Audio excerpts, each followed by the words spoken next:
Okay, we're doing today Daf Chavav Amud Aleph. We left off yesterday by a machlekes between Rabbi and Rabbi. Machlekes was if you could have benefit from something, and you don't have intention to having benefit from it, and you're kind of forced to having benefit from it.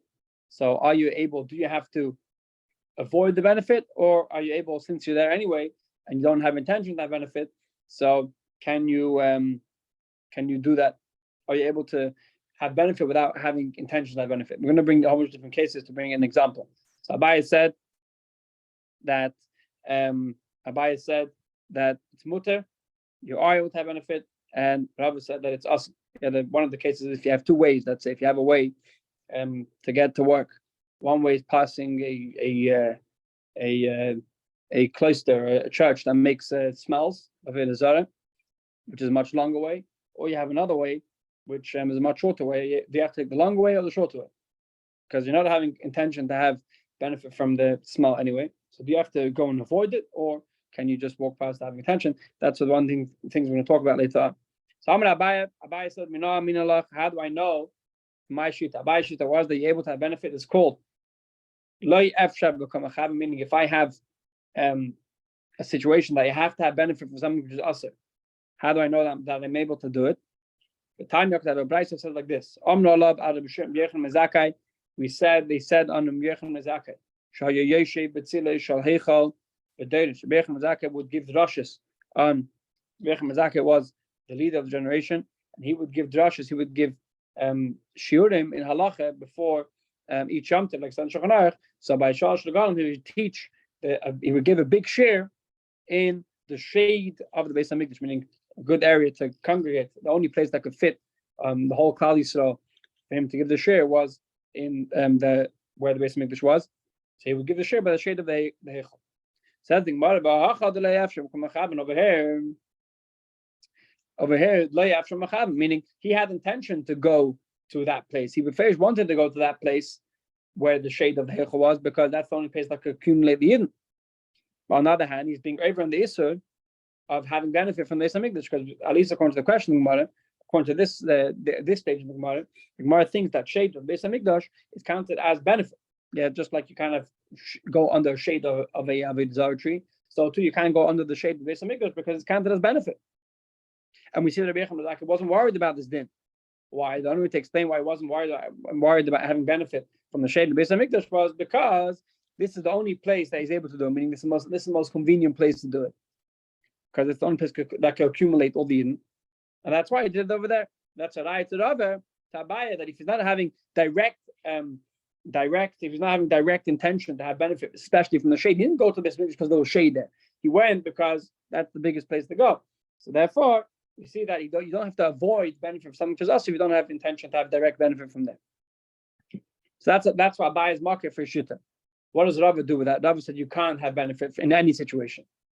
Rabbi will tell you, Rabbi Amashani, regarding Beis Hamikdash, the reason why we have walls on Beis Hamikdash isn't for the outside of Beis Hamikdash. The reason why we have walls of Beis Hamikdash is because to protect the inside of Beis Hamikdash. So having benefit from the shade of the walls of Beis Hamikdash on the outside of Beis Hamikdash isn't counted as benefit according to Rabbi, and that's why the reason why Rabbi Yechon went there wasn't because he held that you could have benefit from something which is usher in specific situations. It was because he held that the benefit of the shade from the walls of the Beis Hamikdash isn't counted as benefit to begin with. That was Abai's shita. Amar Rabbi says, where's my mocker that I say you can't have benefit in any situation? That now can we learn the Mishnah. It says like this: Lulin hayipsuchin ba'aliyas beis kadoshin.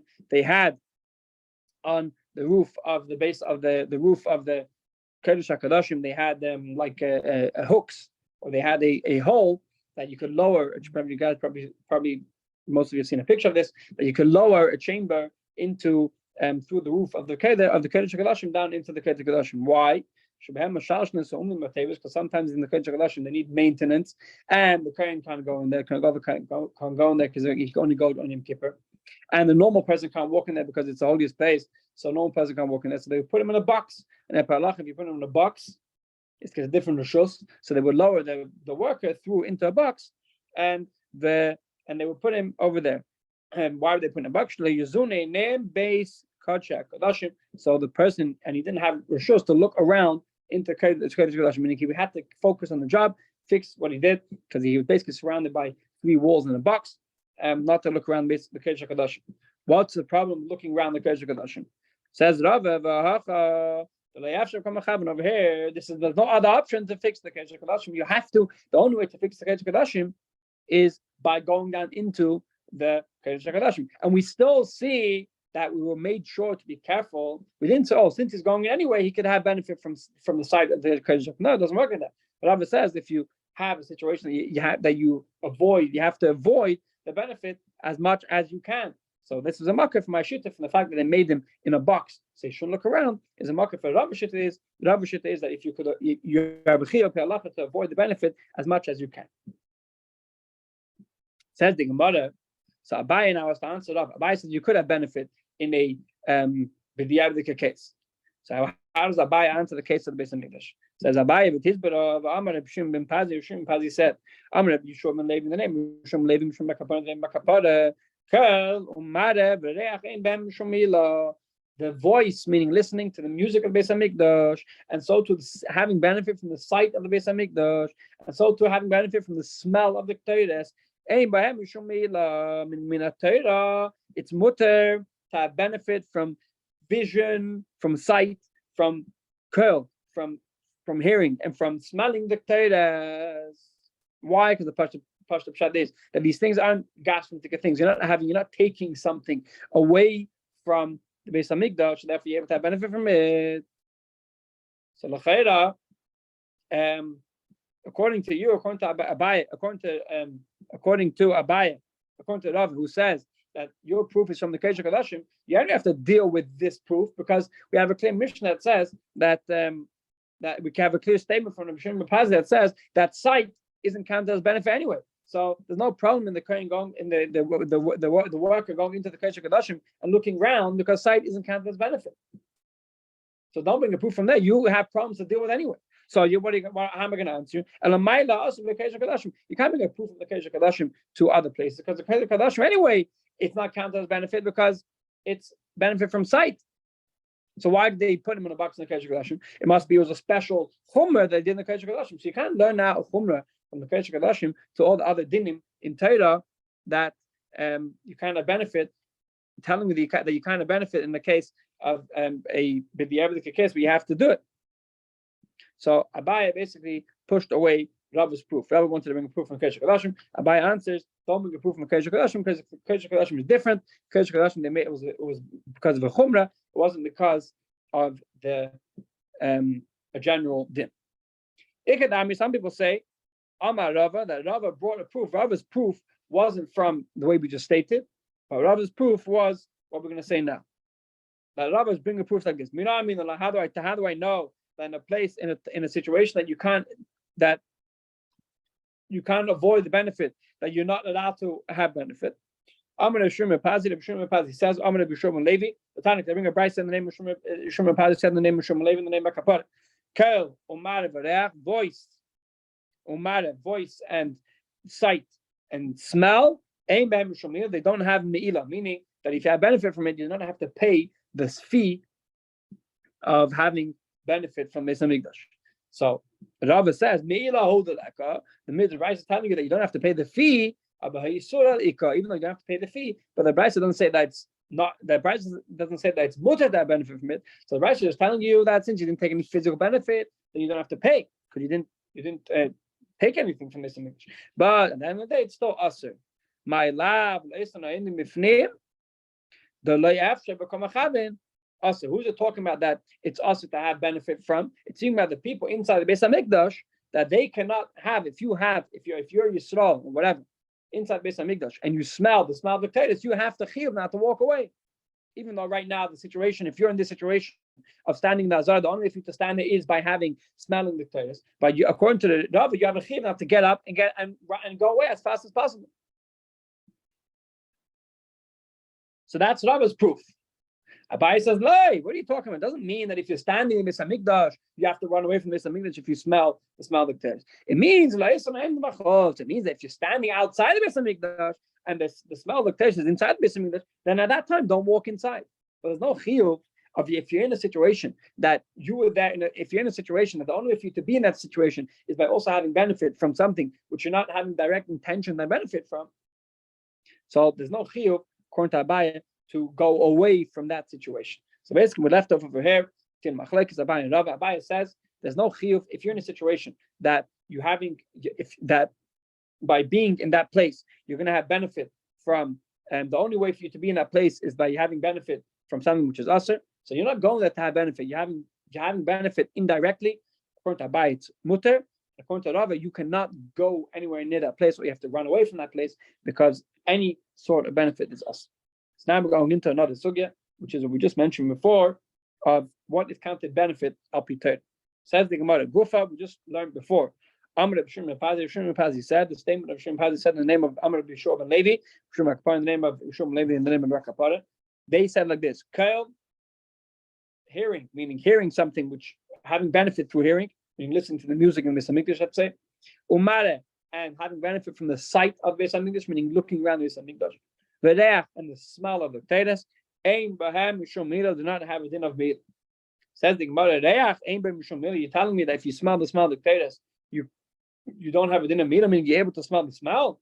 But Tanya, we learned in the Braisa, someone who takes, if you have a person that takes the spices of the Potash, the Islamid bar, let's say, but he uses the spices of the Potash to learn how to make them, how to make the Potash, and so too he uses the spices of the Potash to teach other people how to make the Potash. The din is potter is potter. If you make Potash to smell, chayev you're chayev. And if you make Potash, mefatim Potash to smell, to have benefit for yourself, the same smell. Because you're chayev, you're chayev. Potter, he's potter, but meaning if you do smell from it, you are potter. But meaning if you smell the Potash in Beis Hamikdash, you're potter. Elo shamoah, but you are male. You went against you're potter from Kaddish, you're potter from dying young, but you're still chayiv mila. So in the Kodesh we see in the Braisa says that someone who smelled the Potash in Beis Hamikdash is chayiv in mila. How can Bakapar say that one of the things that you don't have mila is by smelling? We see clearly, the Braisa says that if you smell the Potash in Beis Hamikdash, you're chayiv mila. I mean, you're chayiv to pay for your benefit that you have, which is a contradiction. So Rav Papa answers, no. Curl umare ein bem shemil. And smelling and seeing, sightseeing Beis Hamikdash, and having benefit from the using Beis Hamikdash, then if you do that, ein bem shemila, if you ein bem mamish, you don't have to pay. Why? Because it's a ruchnistic thing. It's a spiritual type of benefit. It's not a benefit which you're taking something from there. You're having benefit from music and from sight, which is they're not giving anything to you. But reach, when it comes to smell, after the Beis, meaning after the smoke already starting evaporating in the Beis Hamikdash, ein bem mishum mila, hervnas mitzvahs. So if you smell, in other words, like this, if you smell the actual spices in the Potash, so fine, you are chayiv. Why are you chayiv? Because you're having benefit from something, from the actual smell, actual spices in the Beis Hamikdash. But as soon as the smoke starts arising, which that's when the Potash finishes its mitzvah. The mitzvah of the Potash is to light the incense, and smoke should start rising. Afterwards, the mitzvah is over. So if you smell the Potash after the Kohen lit the Potash, and the smoke started rising, so then you're potter, or it's fine because the mitzvah is over. So that's how Rav Papa answered the stir. The Braisa said that you're chayiv for smelling the Potash. Is a Braisa that's talking about you smell the Potash before you lit it, or even after you lit it, before the smoke started rising. The Braisa that said there's mutter to have benefit from the Potash is a Braisa that's speaking about that you smell the Potash after the mitzvah was over, meaning after the smoke arose. Said the Gemara, you're telling me any place in Torah that the mitzvah, if you do have an object and you finish doing the mitzvah with it, then you're able to have benefit from it. But the Trumas Hadashan, Shenasa Mitzvah, the Trumas Hadashan is in Beis Hamikdash. They had to take off all the ashes from the night before. So the special thing called Trumas Hadashan would take off the ashes from the night before the Beis Hamikdash of the Mizbeach and put it in a certain place. The din is, if you have benefit from the ashes of the Beis Hamikdash, v'yash b'mishum mila, L'chayra dichsev because it says in pasuk, b'samwa etzam mizbeach. It says to put the ashes by the mizbeach. Shleyafazer, meaning you shouldn't spread the ashes out on the floor. B'samoy shleyon. It says in pasuk, b'samoy, you should put them there and don't have any benefit from them. You see clearly that even if after something is finished its mitzvah, for example, ashes, it's finished the mitzvah of the carbon. It's just ashes, and we still see you can't have any benefit from it. So how does that fit with the Papa's din? That the Papa said that after the smoke starts arising, you're able to have benefit from the smoke of the Potash, because the mitzvah is over. Who cares if the mitzvah is over? Regarding the ashes, even though the mitzvah is over, it's still chayiv, and you still cannot have benefit from it. So answers the Gemara, don't learn out from the ashes, because the ashes is a different din. You shouldn't have a trumas adashan or big dekona shnei ksuvim abayim kecha. The reason why by trumas adashan, the reason why by the ashes, you're not able to have benefit from it is because, you can't learn out from by the ashes. You can't have benefit from it even though the mitzvah is over. But I can't learn from ashes to other din. Why? Because it's a certain din. It's a new rule that you're learning today. If I have two psukim that teach us exactly the same din, then I can't learn out from those two psukim to anywhere else in Torah. We know in Torah we have something called the binyan av. Binyan av means that if I have a one time says in Torah something, I can learn it from that time to all other dinim in Torah. But if Torah says something twice, the reason why Torah said it twice is beferish to teach you don't learn out from this pasuk to everywhere else in Torah. Therefore, the Torah says I'm going to say it twice to teach us it's only in these two specific cases. So the thing is, it says twice in Torah. We have twice in Torah the example of something which its mitzvah is terminated, the mitzvah is over, and Torah still says do not have benefit from it. And since we have twice in Torah that Torah says do not have benefit from something which is over, it must be that you cannot learn out from these two psukim to anywhere else in Torah. So only in these cases can you not have benefit. In other cases, once the mitzvah is over, you could have benefit from the thing that the mitzvah was done with. That's this kind. You should have a trumas adashan and big day corner. There's two times in Torah speaks about not having benefit from something which the mitzvah is over. And since it says it twice in Torah, it's shnei ksuvim abayim kacha. There's two times in Torah it says the same idea, and therefore v'chol shnei ksuvim abayim kacha. There is any two psukim that say the same idea. We do not learn out from those two psukim to anywhere else in Torah. Where do we see these two psukim that speak about the same idea? Trumas adashan and hod amram. Regarding trumas adashan, it says that do not have benefit from the ashes after the mitzvah is over. And big dekona, so too we have the same idea regarding the clothes of the kahanim. It says the chsiv veinicham sham malamed shetun and gniza. It says regarding the clothes of the kahanim that after the kahanim use them, so the mitzvah is over. You cannot use them as your own benefit. You have to bury them or leave them inside. You have to bury them inside by the Beis Hamikdash. So we see two times in Torah specifies not to have benefit from something which the mitzvah is over. So the fact that Torah said twice must be to teach us that other dinim this rule doesn't apply. Says the Gemara, this all fits according to Rabbanon. The Rabbanon said that which it says in Torah do not have benefit from the clothes. The Rabbanon said Malamed Shetun Gnida. It says in the pasuk regarding the big dikuna that if v'nicham sham you should put them there, and which means to leave them. So that fits according to Rabbanon, because Rabbanon said that which just says v'nicham sham means to leave them over there. And Rabbi Daisa, but according to Rabbi Daisa, the polygon Daisa argues and says the Amar Avaroyim Rabbi Daisa says it's not true. The clothes of a kohen could be used for your own specific benefit. And all that which says in Torah to leave them there doesn't mean not to leave them there and not have any benefit from there. It just means to leave them there that you shouldn't use them for another avodah, but you can use them for a random benefit. So according to Rabbi Daisa, according to Rabbanon, we have twice in Torah it says don't have benefit from something with the mitzvah is over. One by big dekona and one by Turim Sadesh. But according to Rabbi Daisa, we only find it once. We only find the Turim Sadesh because by big dekona, Rabbi Daisa says that you could have benefit from it. So when now that you have the pasuk that says only once, a Turim Sadesh not have benefit from something which the mitzvah is over, I can learn that from that pasuk and only said it once to the whole Kol Torah Kula. So answer the Gemara, no. Even according to Rabbi Daisa, he has a different pasuk that says that do not have benefit from something which the mitzvah is over. Mishum dahava Turim Sadesh and Garufa. I can learn now there's two twice in the Torah from a different din. Number one from Potash, like I mentioned earlier, and number two, according to Rabbi, he says he learns out from Egla Arufa. Egla Arufa, it says regarding Egla Arufa that you cannot have benefit. Egla Rufa is that after, if you find a Mes Mitzvah, Beis have to take Egla Rufa and cut, do a whole situation by the river over there. So the Kuda is that after you cut off its head you did the mitzvah of Egla Rufa, you cut off the head of the Egla, then you cannot have any benefit from it. So we see the same idea by Egla Rufa according to Rabbi Isa, that something, the mitzvah is over, meaning the mitzvah, you finished the mitzvah, you cut off the head, but still you can't have any benefit from the meat. So and all these didn't apply to the shita that says that if Terry says something twice, we don't learn out from those cases to other places in Torah. But if you say there is a shita that says that even if Terry says something twice, we could still learn out to other dinim in Torah, why don't we learn out from these dinim by Egla Rufa and Shtum Sadash and to all other dinim in Torah, that whenever the mitzvah is over, then you can have benefit from it? Says the Gemara that the Gemara brings a new reason why we can't learn out from these two dinim to other places in Torah. Because over here, it says twice in the pasuk extra words.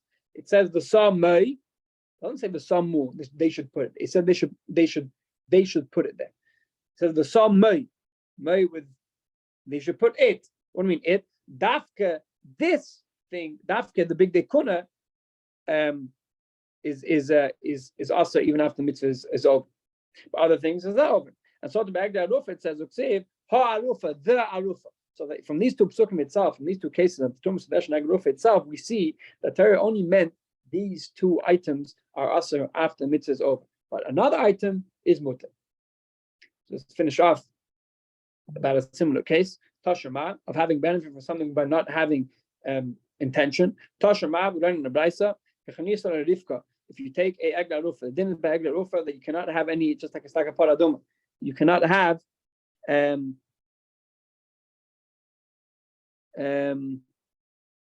cannot do any malacha, you can't do any work with it. So what if you took a cow and you stuck it into a barn, and when you put the cow in the barn, Vadasha, it worked. You didn't put it there for it to work. It started threshing food. But then it's kshera, it's still kosher. Why? Because you didn't have any intention to make it work. But if you put it b'shvil shetidash v'tadush, it's a tinek v'tadush. If you put it over there so it should get food from its mother, so then it's possible. Says the Gemara v'acha, in this case, the only way to get food is by giving it to its mother. And if it goes to its mother, it's going to work together with its mother. So we still see, so why is it possible? According to Rabbi, that says that you're able to have benefit from something. You're able to have benefit from something if this is the only way to do it, and it's not your intention. Why is this cow possible? The cow should be kosher because he didn't have any intention that the cow should work. The cow worked because he put it in a situation that it had to work. According to Rabbi, that should be mutter. Why is it possible? And says the Gemara, Shani Hacha, the Chsiva says in Pasuk, Ashalei Ibed Bag. There's a special Ubad says a special limud that says Ashalei Ubed Bag Mukam says the cow that never worked. Never worked means it never worked. It doesn't matter if you had intention. You could put yourself in a situation that you know that you might have benefit from something which you're not supposed to if you don't have intention to benefit. But regarding there's a specific din. You have to make sure it doesn't have any sort of work. And that's why in this case, even though you didn't have intention for it to work, but still, since it worked, it is possible. I'm going to stop over here all the way at the bottom of Chavav Amid Aleph. Good night.